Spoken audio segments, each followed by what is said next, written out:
ఈ వ్యవస్థలో ఈ కుల వ్యవస్థకు వ్యతిరేకంగా పోరాటం చేసినటువంటి మహనీయులు, ఈ కుల వ్యవస్థ మీద అనేక సమ్మెట దెబ్బలు కొట్టినటువంటి మహనీయులు, మహాత్ములు కూడా పోరాటం చేసినటువంటి చరిత్ర మహాత్మా జ్యోతిరావు పూలే, అదేవిధంగా సాహు మహారాజ్, నారాయణ గురు, పెరియార్ రామస్వామి, బాబాసాహెబ్ అంబేద్కర్, కాన్సీరామ్ గార్ల వరకు ఈ కుల వ్యవస్థలో మార్పులు తీసుకురావడానికి సమ్మెట దెబ్బలు కొడితే ఇది చాలా కఠినమైనటువంటిది.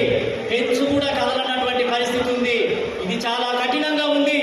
ఎందరో కావాలి, ఎందరో ఉద్యమకారులు కావాలి.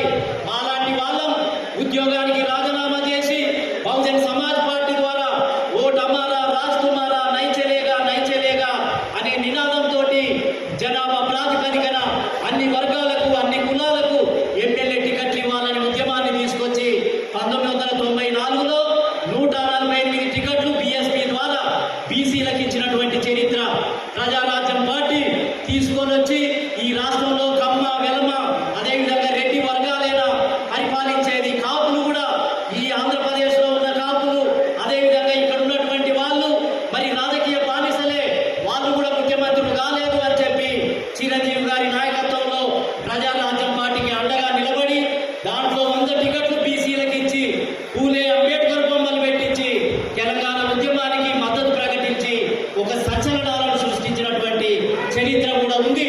ఇవన్నీ ఎందుకు చెప్తున్నాను అని